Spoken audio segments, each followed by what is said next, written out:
I know that you had talked about improving your training and even your conditioning. Even more so, taking it more seriously, even since the Griffin fight. Are there things now you're saying, hey, I need to go back to the drawing board and look at some things? Well, you know what? To be honest, that's the last thing I ever had to worry about was overtraining. You know what I'm saying? Because I always undertrained for my fights. But, after the Vanderlei fight, I trained really hard for the fight. You guys have no idea how hard I trained for that fight. And I took 4 weeks off, but I helped Josh Barnett get ready for his fight a little bit, so I was helping him train. And I was still training just a little bit, and so then I went and, like, Dana called me and told me to start back training. I was like, damn, I was smoking on Black and Mild right when he told me. I was like, damn. So I had to put the Black and Mild out, you know what I'm saying? He told me I was at the mall, people started looking at me crazy. I started shadowboxing, doing push-ups and everything. He was pumping me up. I thought I was fighting Rashad at the time. And I was like, man, I'm finna start back training. I caught the next thing smoking to the UK. Then they whooped my ass. Started back training real hard because, Keith, it's tough, and I had to take a break in between training. I had to stop for 3 days. I was like, whoa, man, I need to stop. I was peaking too soon, and I never experienced that before. I was just whooping my ass, knocking folks out, just going real fast. I was swimming good, lifting weight, everything was perfect. I never trained like that before in my life. Then I got here and I kept training, and I just felt it in the first round, like, man, I'm overtrained. My first time feeling like that. Keith, you said that a judge spoke to you at the end and said that you may have lost it in the last 10 seconds.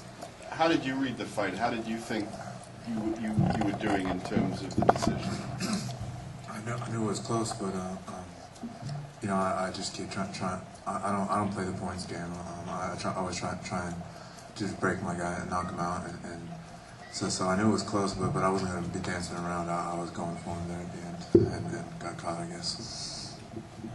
Dana, I know you don't know who will win, but what are your thoughts on who you might, a group of guys that you might want to put Shane with, and what kind of time frame would you like to see him back? Yeah, I don't know. It depends on how he feels. He's just said he got his nose broken. I don't think he's going to be sparring or training anytime soon. So, any idea of the kind of guys that you want to look at with him? He just beat Gonzaga. I don't think after beating Gonzaga and beating Gonzaga the way he did, I don't think there's anybody he can't fight in the UFC right now. Dana, has Lyoto accepted the title shot if Quentin can't go? Yeah. Okay. Keith, can you talk about your conditioning at any point? Were you feeling a little gassed? Yeah, I was tonight, but I came in this fight the best shape of my life. But I'm not making an ounce of excuse. But I don't know if it was a lateness or what. But I definitely had a little bit of a problem with my conditioning tonight. How badly did he have you hurt? And I think that was the second round, and also the end at the end of the fight. No, not too bad. Just enough to go down, but I never lost consciousness or anything. It was too bad. I remember he was on top of me, throwing some punches, and I was thinking about catching him with submissions, and I was like, heck with that, I better get up. That's all I remember about that. Gray, can you talk about your fight and kind of assess your performance? Jim's a tough kid. I hit him hard. And I was just kind of at that point I was like, I'm not going to take this guy down. I don't want to do that, And so I've been with a coach probably for about 1.5 years now. And it's helped. I want to throw hands. I love it. Can you talk about your footwork? I had not seen you fight that way, that kind of stand. I mean, you really I'd never seen you perform that way in the cage before. Your punches were very accurate, very straight, and clearly, even the knee that seemed to mess up his nose pretty bad. I thought this fight was going to the ground. Can you tell me why you didn't go to the ground, and why was it that you were able to control the stand-up so in such a dominant fashion?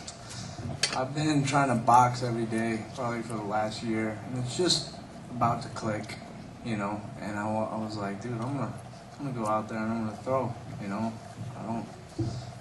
It's a sport. You gotta, there's jiu-jitsu, there's boxing, there's everything. You gotta learn. So I'm trying here. So. Gray, another nice win for you. I think you've kind of quietly flown under the radar. Do you think where do you see yourself in the title picture, and do you think you're ready to fight the best in that division? The title shot's going to Kenny, so I mean, I'm just gonna get back in the gym and just get prepared because it's awesome. It's an awesome sport and it's a good time. Do you think I you'd love be to ready fight. after maybe one more win? Do you think you'd be I don't know. worthy of one? There's a lot of stuff, I just got to keep in the gym, or else I'm gonna get my ass kicked. So that's just it. A lot to learn though. Shane, back here. First round knockouts are great. Are you concerned if you have to go the distance?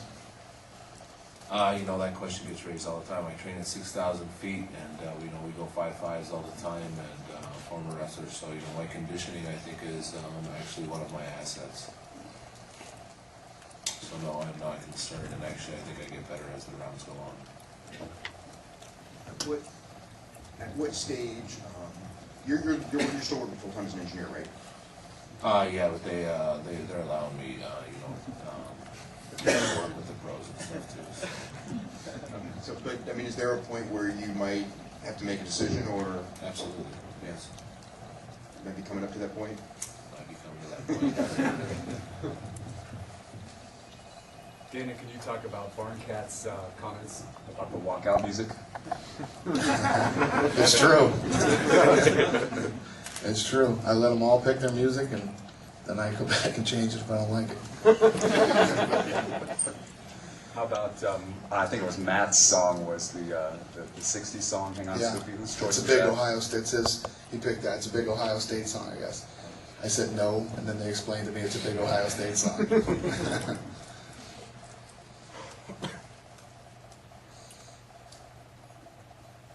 Any more questions? Matt Hamill, yeah, how good did it feel to win in front of 15,000 fans in your home state? Like, how cool was that to do that? I took my second fight in Ohio. I made really point for my friends and my family, and I can't afford to lose, and I don't want the fans to be really disappointed. Of course, it's my whole home state, and I just like I want to do all I got, but I'm just really happy that I won the fight. Okay. Take one more question. Anybody got a question? Quentin, what were your thoughts when Dana told you that the fight wouldn't be in July, it's going to be in May? I mean, how did you kind of feel when you first heard that, and what are you kind of thinking about that right now? I do anything for Dana, you know what I'm saying? Y'all don't understand that, you know what I'm saying? So I'm just sitting here thinking like, man, most likely my black ass will be up in the mountains training the next 2 weeks. Man, I had so many plans. I was going to a little tropical island. You know what I'm saying? Y'all don't even know, man. I got a bunch of Asian girls waiting for me to come. Like, man! Go see which one I was going to take with me on a little getaway. You know what I'm saying? Fly first class. Talk about how I'm going to be UFC champion again. You know what I'm saying? Butter them up, Get a little private hut somewhere. All that just shattered. Because somebody got that damn knee scoped. Yeah, he doesn't. If he feels like he can't take this fight, we don't want him to take the fight if he doesn't feel like he can. But I'm going to try, though. But you know what? I'm going to try. But I got one announcement before we get out of here. On for real, somebody came in the locker room and stole our cage fighter jacket. We don't care about the jacket. We just want the cell phone back that was in the pocket. So, for real, if y'all still here, we just want the cell phone back. Just go back in the room and leave it there. We ain't going to say nothing. We know some people steal sometimes. Y'all want some. We'll give it to y'all if y'all have it. We just want the cell phone back. It's from the UK. They really need it. Thank you. Let's get out of here. I got to go get drunk. Thank you guys very much for your support.